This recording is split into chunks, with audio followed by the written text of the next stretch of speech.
우리가 산상수훈을 읽을 때 꼭 기억해야 하는 것이 있습니다. 이 산상수훈의 기본이 되는 그런 나라가 있는데 그 나라는 바로 하나님 나라입니다. 예수님 시대를 살아가는 그때의 사람들은 로마 나라의 시대를 살아가고 있었죠. 하지만 예수님께서는 그 로마 나라 시대에 근거한 그런 산상수훈을 말씀한 것이 아니라 하나님 나라에 근거한 산상수훈을 말씀하셨습니다. 하나님 나라란 하나님께서 통치하시는 나라입니다. 장소에 구애받지를 않습니다. 여러분이 있는 곳이 어느 곳이든 그곳 가운데에서 주님의 통치를 받고 있다고 한다면 그것이 바로 하나님 나라입니다. 예수님께서는 이 하나님 나라의 가치관으로 조용히 기도할 처소를 확보하고 그리고 제자들에게 집중적으로 하나님 나라와 하나님 나라를 살아가는 사람들은 어떤 삶을 살아가야 되는지를 가르치기 위해서 산 위로 올라가신 것입니다. 지난주 말씀은 이거였죠. 심령이 가난한 자는 복이 있나니 천국이 그들의 것임이요. 심령이 가난하다고 하는 것은 어떤 것이라고 했는지 기억나십니까? 잘 기억이 안 나시면 지난주 설교를 초성TV를 통해서 돌려보시면 또 아실 수 있습니다만, 요약하자면 이겁니다. 심령이 가난하다는 것은 하나님 앞에 완전히 망했다라고 하는 거예요. 심령이 가난하다고 하는 것은 하나님 앞에 완전히 무력하다라고 하는 것을 말한다라고 지난주에 말씀을 드렸습니다. 지난 한 주 여러분은 심령이 가난한 한 주를 사셨습니까? 주님 앞에서 완전히 망한 삶을 사셨습니까? 주님께서는 주님 앞에 우리가 완전히 망할 때 우리를 다시 일으켜 주십니다. 다시 일으켜 주실 것을 목적으로 우리가 다시 망하는 것은, 주님 앞에 망하는 것은 아니지만 주님 앞에 무력한 삶, 주님께서 가라 하면 가고 주님께서 멈추라 하면 멈추는 그러한 믿음의 삶을 살아가시기를 바랍니다. 자, 오늘 말씀은 이겁니다. 여러분, 세번역 성경 말씀인데요. 함께 읽어볼까요? 시작. 슬퍼하는 사람은 복이 있다. 하나님이 그들을 위로하실 것이다. 여러분, 잘 입에 안 익죠? 그래서 개역개정 성경으로 다시 가져왔습니다. 한번 큰 소리로 읽어보죠. 시작. 애통하는 자는 복이 있나니 그들이 위로를 받을 것입니다. 오늘 성경 말씀을 읽으니까 어울리지 않는 두 단어가 충돌을 일으키고 있는 것 같이 보입니다. 하나는 애통, 또 하나는 복입니다. 여러분, 애통과 복, 이게 연관성이 있어 보이시나요? 글쎄요, 이런 생각을 하실지 몰라요. 야, 어떻게 슬퍼하는 사람이 복이 있을 수 있지? 이왕이면 밝게 사는 사람, 그런 사람을 주위에서 만나야지 복이 있는 삶을 살아갈 수 있지. 코로나 직전 사회적 분위기 역시 행복과 즐거움을 권하는 분위기였었습니다. 욜로라는 것이 있었어요. You only live once입니다. 당신의 삶은 한 번뿐이다. 한 번뿐인 삶, 슬퍼하며 애통하며 살지 말고 인생을 즐기라는 겁니다. 자신에게 충분히 투자하고 즐거움을 위해서는 거금을 쓰는 것 혹은 시간을 내는 것에 아끼지 말라 하는 것이 욜로의 삶이었었습니다. 코로나 이전의 교회 역시 그랬습니다. 행복을 이야기했습니다. 그리고 번영을 권하는 분위기였었습니다. 표가 그거였죠. 그래서 하나님께서 도우신다. 또 하나는 작은 시작은 큰 번영으로 바뀔 것이다. 각 사업체마다 붙어있는 그 말씀패처럼 내 시작은 미약했으나 나중은 창대하리라. 잘 될 거야. 그러니까는 즐겨. 그러니까는 지금 최선을 다해. 그리고 지금 너한테 투자해. 그런 이야기였었습니다. 물론 이러한 욜로 그리고 번영에 대한 이런 분위기는 문제점들도 있었습니다. 과연 어떻게 즐기는 것이, 어떻게 누리는 것이 건강하게 누리는 것인지 잘 몰랐어요. 그동안 너무 열심히 살아갔고 어떻게 누리는 것이 잘 누리고 건강하게 누리는 건지 잘 몰랐죠. 그렇다 보니 건강하지 않은 즐거움을 따르는 사람들도 생기게 되었고, 반면에 이번 기회를 통해 가지고 건강하게 노는 방법을 배우는 사람들도 생겨났습니다. 목공열품이 불었었어요. 목공열품. 나무를 깎아가지고 무언 가구를 만들고 그런 열풍이 있었었고, 그리고 욜로 이래가지고 노년의 삶을 살아갈 때 또 그냥 이게 나라에서 주는 펜션 받으면서 그냥 죽을 날만 기다리는 그런 삶이 아니라 카메라도 많이 고급형 카메라, 요즘 굉장히 고급형 카메라 들고 다니시는 분들은 거의 노인분들이세요. 은퇴하신 분들. 제가 지난주에 그 시리얼에 쓸 동영상을 찍기 위해서 연천에 있는 호로고루를 갔어요. 여러분 가보신 분들도 계실 거예요. 호로고루인가요? 호로고루에 갔었는데 평일 낮 시간이라 갖고 사람이 없을 줄 알았어요. 근데 사람이 굉장히 많더라고요. 보니까는 해바라기 축제를 한다고 그래가지고, 해바라기 축제가 취소는 되긴 됐지만 해바라기를 엄청 많이 찍어놨더라고요. 엄청나게 많이 심어놨더라고요. 그리고 여러 그 호로고루 그냥 가기만 하면은 초록색 잔디밭이 쫙 펼쳐 있고, 하늘에는 아무것도 없고, 전선 걸리는 거 아무것도 없고, 그냥 푸른 하늘과 잔디밭밖에 없어갖고 사진 찍기 유명한 그런 곳이었어요. 갔는데 사진 찍으러 오신 분들이 굉장히 많더라고요. 물론 근데 대부분 놀란 건 뭐냐면은 50대 이하 사람들은 찾아보기가 힘들었어요. 50대 이하에 오신 분들은 대부분 어떤 자기가 쇼핑몰 해가지고 옷 사진 찍으려고 좋은 경치 찾아오신 분들이나 그런 분들이 오셨지, 대부분의 연세를 보니까는 70세 이상 되시는 분들이 상당히 많으셨었어요. 한 손에는 카메라 하나씩 들고 계시는데, 남자 노인분들의 경우에는 카메라가 저는 상상도 하지 못할 가격에 카메라를 들고 다니시는 분들이 상당히 많더라고요. 이렇게 빠져나오는데 사진 한 장만 찍어주실 수 있어요? 라고 카메라를 들려주는데, 묵직한 카메라 통도 이렇게 큰 것, 찍어드리는데 좀 이따가 또 와갖고선 사진 좀 찍어주세요.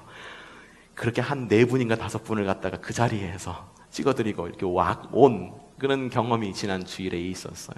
그러니까 노년 생활이라고 해가지고 그냥 죽을 날만 기다리는 그런 옛날처럼 그렇게 살지 않으셨다라고 하는 거죠. 이렇게 좋은 사진 찍는 취미, 혹은 등산의 취미, 자전거 취미를 가지고 계신 노인분들도 계시고, 그렇게 취미를 갖고 노년의 시절을 보냅니다. 건강하게 노는 방법을 배우신 거죠. 여러분, 잘 누리고 잘 노는 법을 배우는 것은 나쁜 일일까요? 아닙니다. 그것은 좋은 일입니다. 건강한 일입니다. 우리의 신앙 역시 장래의 소망뿐만 아니라 현재의 기쁨을 누리는 신앙이 되어야 합니다. 구원받았어요. 그래서 구원받아서 뭐가 좋아요? 예수 믿고 천당 가지요. 그러면은 지금의 삶에는 뭐가 있느냐는 거예요. 지금의 삶에는 여러분 성화의 삶을 살아가는 겁니다. 그리고 구원받은 사람으로서 이 땅 가운데에서 하나님 나라를 건강하게 살아가는 것, 그것이 바로 구원받은 자의 올바른 삶이에요. 그렇기 때문에 미래에 대한 소망뿐만 아니라 지금 예수 믿고 잘 사는 법, 이것이 우리가 번영을 말하는 것이 아니라 어떻게 하면 복음에 따라서 건강하게 살아갈 수 있을지 고민하고 배우는 건 역시 중요하다라고 하는 것입니다. 그런데요, 이렇게 행복하고 즐기려다 보니 부딪히는 어려움 또한 있습니다. 옛날에 이런 노래가 있어요. 사랑이 무엇냐고 부르신다면 뭐라고요? 그 다음이 눈물의 씨앗이라고 말하겠어요. 그냥 사랑만 있으면 좋겠는데 사랑이 눈물의 씨앗이래요.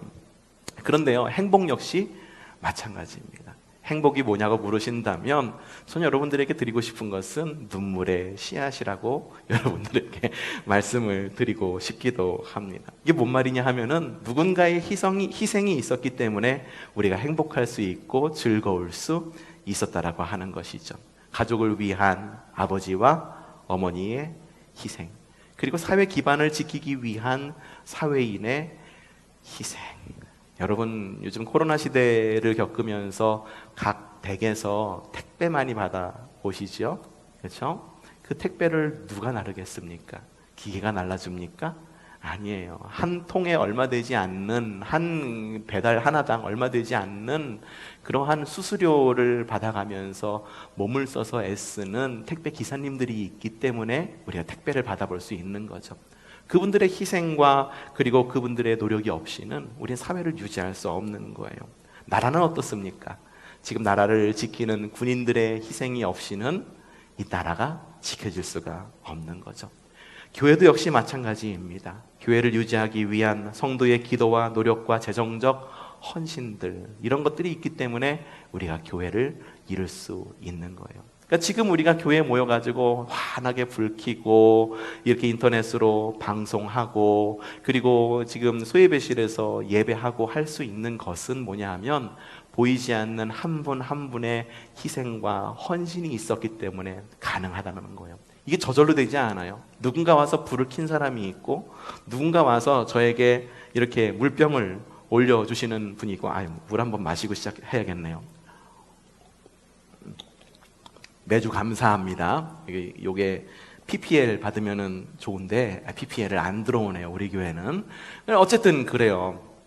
이런 희생이 있고 이런 헌신이 있기 때문에 우리가 이 자리에 모여서 행복하게 예배할 수 있는 것이라고 하는 거예요. 그렇기 때문에 우리가 진짜 즐겁고 행복하려면 눈물과 희생에 대해서도 깊이 생각할 줄 알아야 된다고 하는 거예요. 성장, 성숙, 부흥, 즐겁게 신앙생활하는 것 다 좋습니다. 하지만 애통함과 희생을 기억할 줄 알고 애통함과 희생이 있는 교회가 바로 복 있는 교회입니다. 그러니 우리에게는 애통하는 마음이 필요한 것입니다. 자, 그렇다면은 우리가 무엇을 애통하는 것이 복일까요? 우선 여러분 스스로를 사랑하는 것, 그것이 바로 애통함의 첫 시작입니다. 자기 위로라고 이야기를 하죠. 그런데 어떤 방법으로 할 것인지가 매우 중요하죠. 나만의 애통하는 방법, 내 삶을 애통하는 방법을 배우는 것이 굉장히 중요합니다. 애통한다고 그러니까 아이고 내 삶이 이랬어, 아이고 내 삶이 이렇게 힘들었어 라고 하는 것을 말하고 자신에 대해서 과거에 대해서 슬퍼하라고 하는 것을 말하는 게 아닙니다. 여기서 말하는 애통이란 그러한 어려움이 있었기 때문에 지금의 이러한 삶을 유지하고 있는 나에게 자신에게 주는 상을 주라는 것입니다. 자신에 대해서 너무 각박하게 굴지 말라는 것입니다. 한 주간, 한 달, 1년을 힘겹게 살아온 것에 대해서 애통하고 애통하라는 거죠. 사람들이 이 방법을 대부분 찾지 못해요. 어떻게 하면 건강하게 애통할까? 그래서 중독에 많이 빠집니다. 도박 중독에 빠지고 게임 중독, 성 중독, 쇼핑 중독, 운동 중독, 여행 중독, 이런 중독에 빠지게 돼요. 그렇기 때문에 자기를 사랑하는 것에 대한 건강한 애통의 방법을 찾는 것은 매우 중요합니다. 그런데 여기까지만 설명하면은 이거는 단순한 인문학 강의겠죠. 주님께서 말하는 애통이란 뭔가 조금 다릅니다. 자기 위로라고 하는 것보다도 좀 더 깊이 있고 좀 더 넓이 있는 의미의 애통을 말합니다. 좀 더 기본적이고 궁극적인 애통에 대해서 주님께서는 말씀하고 계신 거예요. 우리는요, 무엇인가에 발목이 잡혀 있습니다. 그래서 사도 바울은 이렇게 이야기를 합니다. 로마서 7장 19절에 이렇게 적혀 있죠. 나는 내가 원하는 선한 일을 하지 않고 도리어 원하지 않는 악한 일을 합니다. 내 의지는 그렇지 않지만 나를 움직이는 것이 있다라고 하는 거예요. 내가 선한 일을 하고 싶어. 하지만 도리어 원치 않는 악한 일을 하는데 그거는 내 안에 있는 근본적인 무엇인가가 내 발목을 잡고 있기 때문이다라고 사도 바울은 이야기하는 거예요. 이걸 뭐라고 하냐면은 죄성이라고 이야기합니다. 여러분, 우리는 우리의 죄성에 대해서 애통할 줄 알아야 됩니다.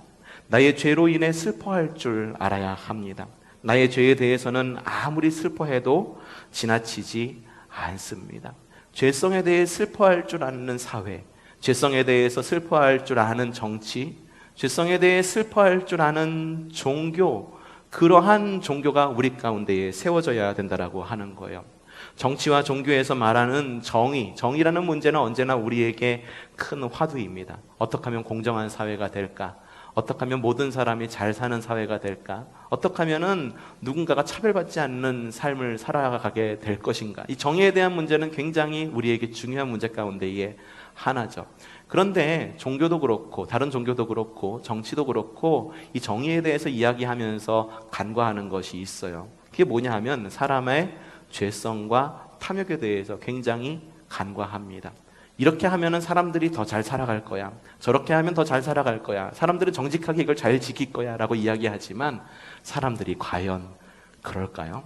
그 마음 가운데 있는 죄성과 탐욕, 어떻게 하면 내가 조금 더 이득을 볼 수 있을지에 대한 그런 욕심으로 인해 가지고 법망을 피해 가지고 교묘하게 법을 이용해 하는 사람들은 언제나 있어 왔다라고 하는 것이죠. 그렇기 때문에 우리는 애통할 때에 먼저 내 안에 있는 죄성에 대해서 애통할 줄 알아야 된다라고 하는 거예요.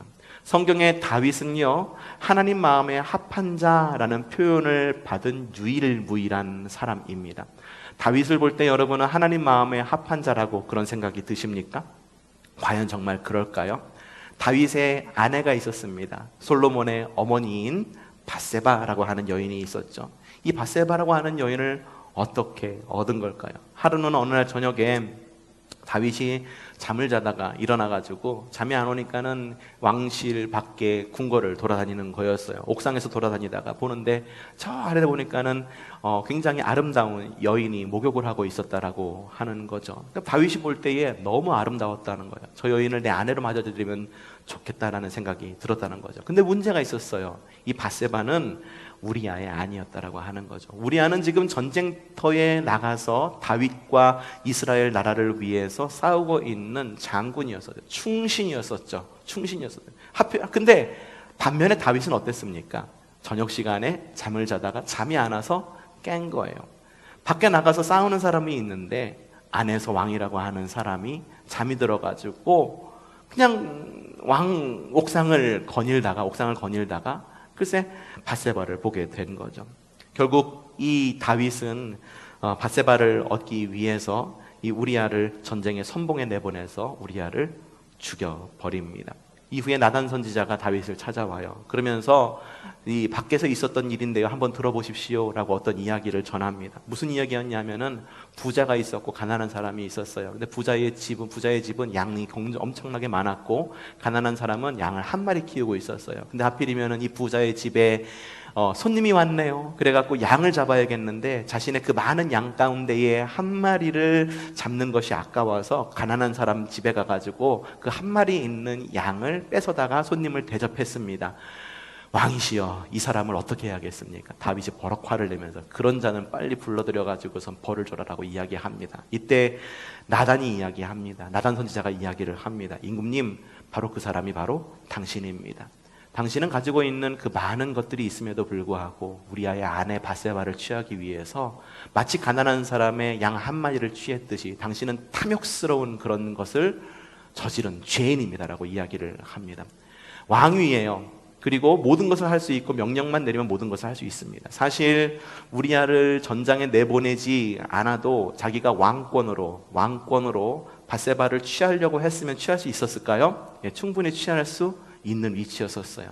나단 선지자가 와가지고 당신 이거 잘못하고 있는 겁니다 라고 말했을 때 네가 뭔데 왕한테 뭐라고 이야기하느냐, 소통도 안 하고 네가 뭔데 나한테 뭐라고 이야기하냐면서 여봐라, 저자를 당장 옥에 가두어라 하면 나단 선지자를 충분히 가둘 수 있었을까요?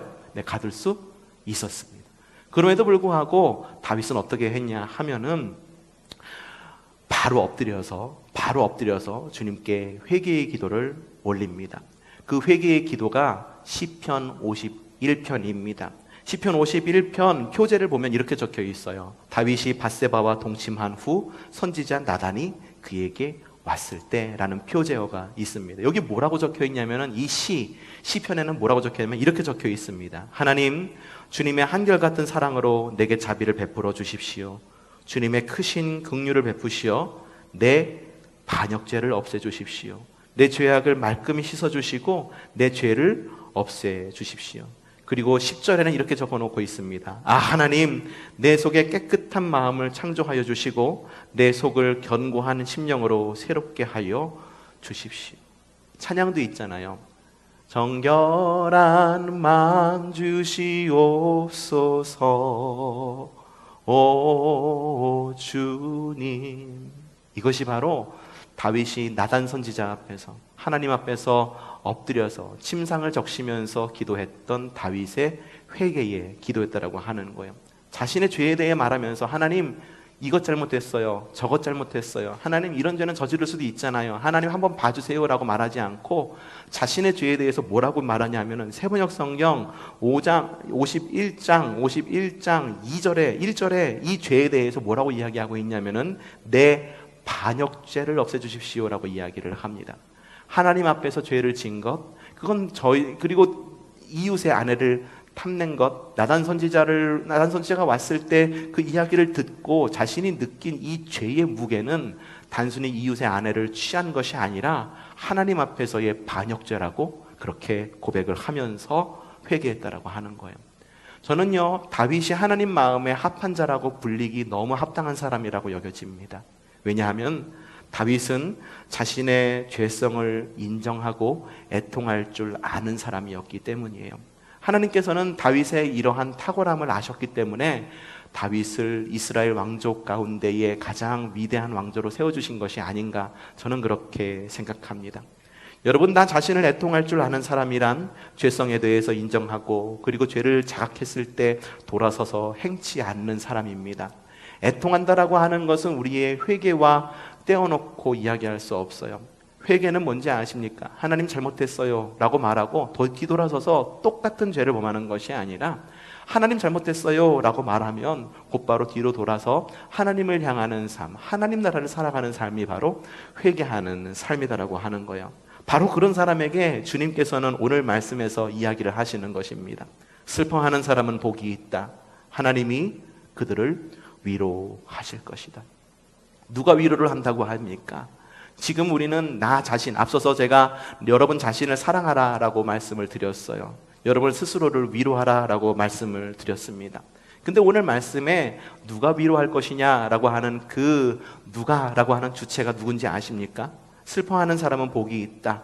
스스로 그들 마음 가운데 위로를 얻을 것이다 라고 적혀 있는 것이 아니라 슬퍼하는 사람은 복이 있다. 누가? 하나님이 그들을 위로하실 것이기 때문이다라고 적혀 있습니다.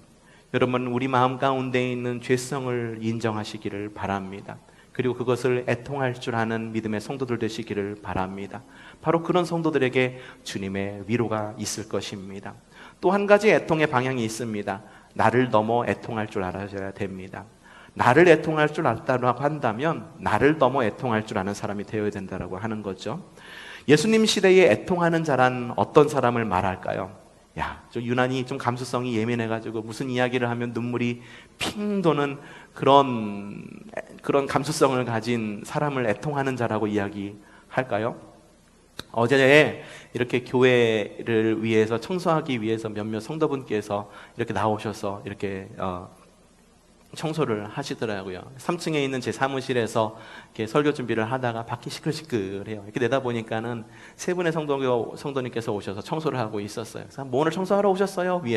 위에서 오늘 청소하러 오셨어요? 그러니까 네 목사님 오늘 청소하러 왔어요 라고 말하면서 우리 김행순 권사님이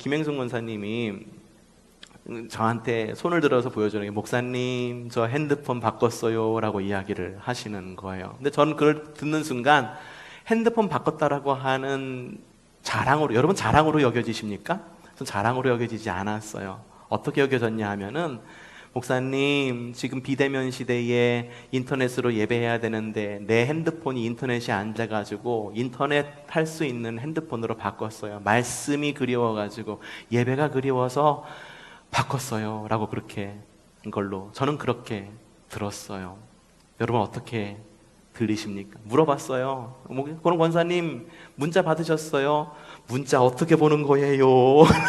문자 보는 법도 모르면서 스마트폰으로 핸드폰을 바꾸신 거더라고요. 제가 집에 들어가가지고서 이 이야기를 제 아내한테 했어요. 글쎄 이렇게 해가지고선 이렇게 얘기하니까 김행순 권사님 손 들면서 목사님 나 핸드폰 바꿨어요 라고 얘기하니까 우리 아내가 눈시울이 뜨거지면서 눈물을 툭툭툭툭 흘리는 거예요. 감수성이 굉장히 좋죠. 굉장한 감동이 되더라고요. 저는 우리 성도들이 정말 그런 마음일지는 정말 몰랐어요. 제가 회개했어요. 아유 하나님, 내가 우리 교인들을 간과했습니다. 제가 오히려 회개했습니다. 이렇게 눈물이 많아갖고 눈물을 쉽게 흘리는 것, 이것이 애통하는 자라는 것을 말하는 걸까요? 예수님 시대에 애통하는 자라고 말하는 것은 그냥 그 시대의 사람들을 말하는 겁니다. 애통하는 것이 전부일 수밖에 없는 보통 사람을 말하는 거예요. 예수님 시대에 바리새인과 서기관이 있었죠. 보통 사람들의 선망의 대상이었었어요. 기도와 정결과 율법에 있어서 닮아야 될 대상이었죠. 하지만 일반 사람들은 바리새인과 서기관을 닮아갈 수가 없었어요. 분명히 율법을 지켜야 된다는 것을 알면서도 바리새인과 서기관을 따라갈 수가 없었던 거예요. 종교 생활에서 언제나 부정할 수밖에 없었던 보통 사람들. 율법에 대해서 들어보기는 했지만 배워본 적이 없어서 율법이 이런 거다라고 알려줘야지만 알던 보통 사람들. 삶에 쫓기다 보니까 율법 준수는 차선이었던 사람들. 삶에 있어서 애통하는 것이 전부일 수밖에 없었던 사람들. 그 당시 로마가 그 땅을 지배하고 있었기 때문에 로마 군인이 억압하고 그리고 부조리한 일을 행하더라도 그것에 대해서 단 한마디도 할 수 없었고 그냥 그 자리에서 울 수밖에 없었던 사람들. 바로 그런 사람들이 바로 애통하는 자들이었다라고 하는 거예요. 그런 시대에 주님께서 그런 시대에 있는 그런 시대를 살고 있었던 사람들에게 주님께서 말씀하시는 거예요. 마음이 가난한 사람은 복이 있다. 하늘나라가 그들의 것이다. 슬퍼하는 사람은 복이 있다. 그들이 땅을 차지할 것이니라. 그 당시에 보통 사람들은 그런 사람들이었었습니다. 애통하는 길밖에 자신의 마음을 표현할 수밖에 없는 사람들. 그렇다고 말한다면 지금의 그 보통 사람은 누구일까요? 누구일까요? 밖에 있는 그 어떤 사람일까요? 우리보다도 생활 환경이 어렵고 불쌍한 그런 사람들을 말하는 걸까요? 아닙니다. 지금 이 시대의 보통 사람은 바로 여러분을 말합니다. 우리를 말합니다. 그리고 우리가 생각하고 있는 그 어떤 그들을 말하는 것입니다. 곧 우리는요, 나로부터 시작해서 우리를 넘어 민족과 열방을 향한 눈물을 회복할 줄 아는 사람이 되어야 된다는 것을 말하기 위해서 이렇게 길게 이야기한 것입니다. 여러분, 우리는 이웃의 아픔을 애통할 줄 알아야 됩니다. 우는 사람과 함께 울어주는 그런 사람이 되어야 한다라고 하는 거죠. 코로나와 8.15 집회 이후 한국교회는 여러 쓴소리를 듣고 있습니다. 그것을 갖다가 종합해서 제가 한 문장으로 표현해 봤는데 이겁니다. 한국교회 함께 어려움을 극복하고자 하는 사회적 공감력 부족. 이게 아닐까 싶습니다.